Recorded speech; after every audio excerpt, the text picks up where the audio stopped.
Salut les petits élèves, on se retrouve aujourd'hui pour la suite de 35 kilos d'espoir. On décolle tout de suite avec la présentation d'un personnage que j'adore qui est le grand Léon, le grand-père de Grégoire.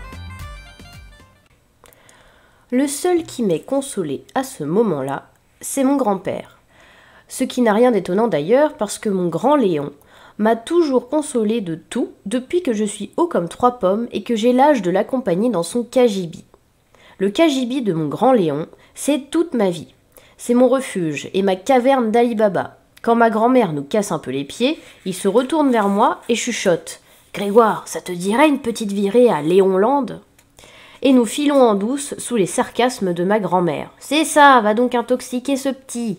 Il hausse ses épaules et répond « Je t'en prie, Charlotte, je t'en prie. Nous nous isolons, Grégoire et moi, parce que nous avons besoin de calme pour réfléchir. » Et pour réfléchir à quoi, on peut savoir? Moi, je réfléchis à ma vie passée et Grégoire à sa vie future. Ma grand-mère se retourne en ajoutant qu'elle préférait être sourde plutôt que d'entendre ça. Ce à quoi mon grand-père répond toujours « Mais, mon cœur, tu es déjà sourde !» Mon grand Léon est aussi bricoleur que moi, sauf que lui, en plus, il est intelligent. En classe, c'était une bête. Il a toujours été le premier en tout et il m'a avoué un jour qu'il n'avait jamais travaillé le dimanche. Pourquoi? Parce que j'en avais pas envie, tiens. Il était le premier en maths, en français, en latin, en anglais, en histoire, en tout. À 17 ans, il a été admis à l'école polytechnique, qui est la plus difficile de France. Et ensuite, il a construit des choses gigantesques. Des ponts, des échangeurs d'autoroutes, des tunnels, des barrages, etc. Quand je lui demande ce qu'il faisait exactement, il rallume son mégot et réfléchit tout haut. Je ne sais pas, je n'ai jamais su définir ma fonction. Disons que l'on me demandait de relire des plans et de donner mon avis. Est-ce que le truc en question allait se casser la gueule, oui ou non? C'est tout? C'est tout, c'est déjà pas mal, mon gars. Si tu dis non et que le barrage s'effondre quand même, t'as vraiment l'air d'un con, crois-moi. Le cagibi de mon grand-père est l'endroit où je suis le plus heureux du monde. Pourtant, ce n'est pas grand-chose. Un cabanon fait de planches et de tôles ondulées, au fond d'un jardin, où l'on a trop froid l'hiver et trop chaud l'été. J'essaie d'y aller le plus souvent possible, pour bricoler, pour emprunter des outils ou des morceaux de bois, pour voir mon grand Léon au travail. En ce moment, il construit un meuble sur mesure pour un restaurant. Et pour lui demander des conseils, ou juste comme ça, pour rien, pour le plaisir de venir m'asseoir dans un endroit qui me ressemble. Tout à l'heure, je vous parlais de l'odeur de l'école qui me donnait envie de vomir. Eh bien là, c'est le contraire. Quand j'entre dans ce réduit encombré, j'ouvre grand mes narines pour respirer l'odeur du bonheur, l'odeur du cambouis, de la graisse, du radiateur électrique, du fer à souder, de la colle à bois, du tabac et du reste. C'est délicieux. Je me suis promis qu'un jour, j'arriverai à la distiller et j'inventerai un parfum que j'appellerai eau de cagibi, pour le respirer quand la vie me fera des misères. Quand il avait su que je redoublais mon CE2, mon grand Léon m'avait pris sur ses genoux et m'avait raconté l'histoire du lièvre et de la tortue. Je me souviens très bien comme j'étais blottie contre lui et combien sa voix était douce. Tu vois, mon grand, personne ne misait un copec sur cette fichue tortue. Elle était beaucoup trop lente. Et pourtant, c'est elle qui a gagné. Et tu sais pourquoi elle a gagné? Elle a gagné parce que c'est une bonne petite femme courageuse et vaillante. Et toi aussi, Grégoire, tu es courageux. Je le sais, je t'ai vu à l'œuvre. Je t'ai vu rester des heures et des heures dans le froid à poncer un bout de bois ou à peindre tes maquettes. Pour moi, tu es comme elle. Mais on nous demande jamais de poncer à l'école, avais-je répondu en sanglotant.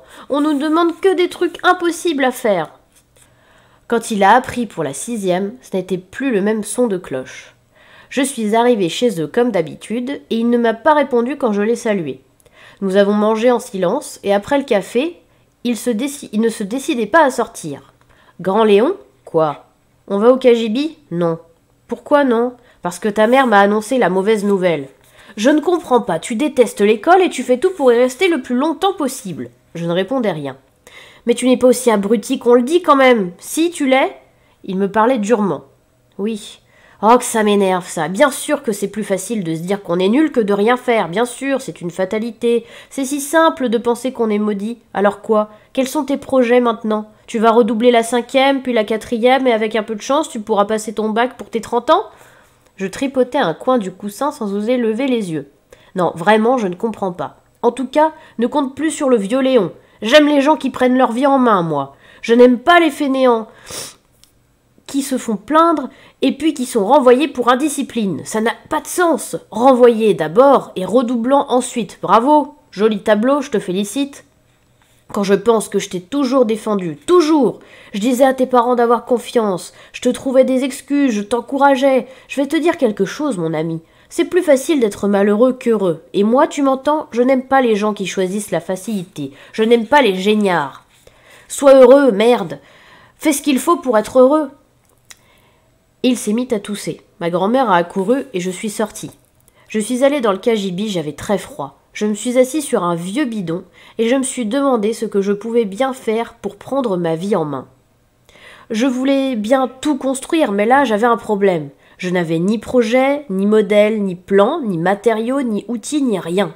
J'avais juste un poids énorme sur le cœur qui m'empêchait de pleurer. Avec mon opinel, j'ai gravé quelque chose sur l'établi de mon grand-père et je suis repartie chez moi sans leur dire au revoir. Alors on arrive à un moment hyper intéressant de l'histoire et qui est même un peu dur à lire parce que c'est pas très rigolo tout ça. C'est qu'évidemment son grand-père nous est présenté comme un personnage qui est très gentil, qui le défend tout le temps, qui voit toujours le bon côté des choses et surtout qui est un grand travailleur. Mais il est très déçu que son petit-fils redouble encore et surtout qu'il se soit fait virer de l'école parce qu'il était vraiment pas très sage. Parce que pour lui, il faut avant tout bien travailler et faire son petit bonhomme de chemin pour devenir quelqu'un finalement et être heureux avant tout. Donc, le passage qu'on vient de lire, il est très dur et on voit même que Grand Léon, il utilise des mots pas très polis parce que là, il montre à Grégoire vraiment tout ce qu'il a au fond du cœur et il lui parle vraiment comme s'il était plus grand parce qu'il en a marre et il veut peut-être lui donner un coup de jus pour qu'il se prenne en main et qu'il réfléchisse à ce qu'il va faire. Du coup, justement, on vient juste d'apprendre la nouvelle, mais qu'est-ce qui va se passer ensuite, une fois que Grégoire est expulsé du collège, alors qu'il reste encore des mois d'école? Bon, on verra ça dans une prochaine vidéo.